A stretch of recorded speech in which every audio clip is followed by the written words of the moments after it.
Bonjour à tous la famille, j'espère que vous allez bien. Donc dans cette vidéo, on va faire le point sur la situation du Bitcoin.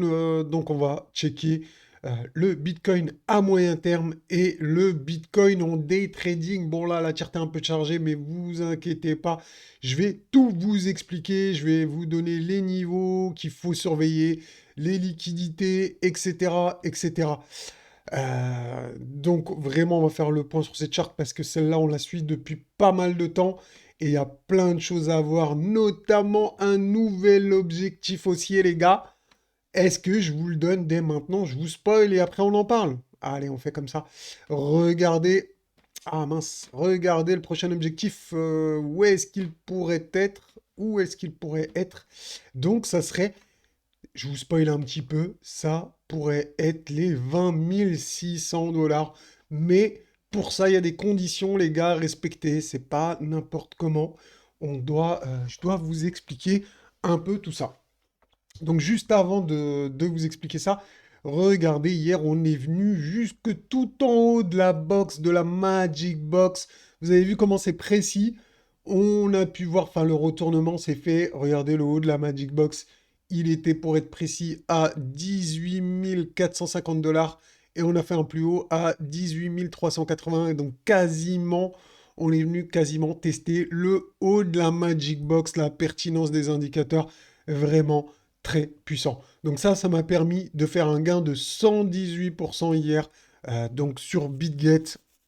D'ailleurs, vous n'hésitez pas, hein, je mets les liens en description si vous voulez trader les futurs avec moi. Donc n'hésitez pas à taper dans les liens, les gars, il y a des bonus, etc. etc. Donc vous pouvez le voir, la pertinence de la Magic Box. Là, ce matin, on est déjà revenu chercher le bas de la Magic Box. Donc bien évidemment, ça va servir de support ici aussi. L'objectif ici de l'épaule tête-épaule qu'on avait vu depuis des semaines, certains n'y croyaient pas, disaient que c'était impossible, que ça marchait pas, les figures chartistes, etc. Preuve en est devant vous.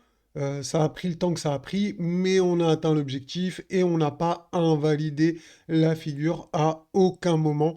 Donc tout s'est bien passé, tout s'est passé vraiment nickel, rien à dire. On a mis l'élément pour dire que les prix avaient une très forte probabilité bien, de venir chercher la Magic Box. Donc tout a été vu et tout s'est passé, entre guillemets, comme prévu. Voilà.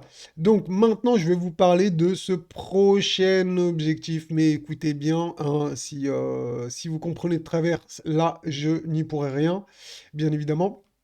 Donc là, qu'est-ce qu'il faut surveiller, les gars, pour les prochaines semaines, les prochains jours? Eh bien, c'est la Magic Box, comme d'habitude.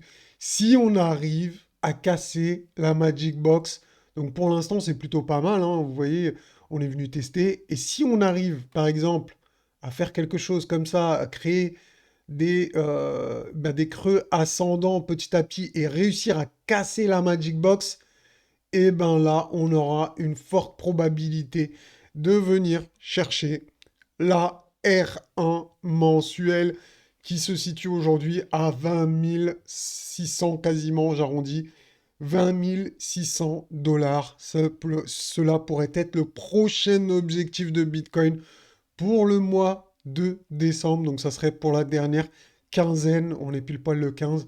Donc on pourrait venir chercher cet objectif. Bon, c'est pas fait, hein. Bien évidemment, on anticipe avant. Je vais pas vous le dire le jour où on arrive ici, je vais pas vous en parler. Je préfère vous en parler avant, vous donner les conditions qu'il faut avoir pour qu'on puisse y aller, justement.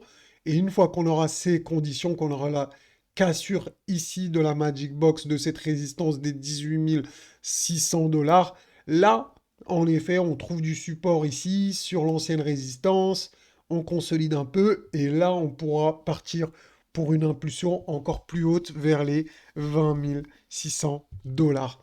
Donc voilà où vous devez attirer votre attention, les gars, pour ces prochaines semaines, prochains jours. Maintenant, les gars, on va passer en day trading. Donc, bien évidemment, le day trading, hein, c'est complètement différent.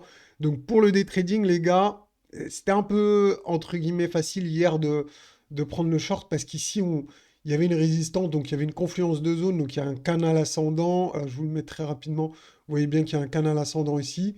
Alors, vous allez peut-être pas tout voir. Bon, bref. Donc, c'est bien un canal ascendant. On est venu tester une résistance horizontale, le haut de la Magic Box. Donc, c'était un peu, entre guillemets, facile de prendre le short hier. Et le mouvement, ben, du coup, a été super rapide. Donc, aujourd'hui, les gars, c'est quoi les niveaux qu'il faut surveiller en day trading? Eh bien, tout simplement, donc, on a la Magic Box intraday ici, hein, que vous pouvez voir. D'accord? Donc, déjà, ce niveau-là, il va falloir le surveiller. Euh, Idéalement, il faudrait pas qu'on le dépasse pour aller chercher des zones plus basses, mais bon, ça, on peut pas en voir. En tout cas, la Magic Box aujourd'hui, elle va de 17 850 dollars environ à 18 035 dollars. D'accord? Donc on pourrait, et je dis bien on pourrait, hein, rien n'est sûr et certain, bien évidemment, on pourrait revenir chercher cette Magic Box intraday avant de venir prendre des liquidités qu'on voit ici notamment. Donc on voit un paquet de liquidités. Donc je pense que ces liquidités-là au moins peuvent sauter, voire ici également. Bon là c'est pas encore fait, mais je pense que le premier pic, donc celui-là, hein, pourrait sauter ou partiellement ou entièrement. D'accord? Donc pourquoi pas, ça nous ferait ici un objectif à 17 200, 17 250, revenir chercher cette zone, 17 300.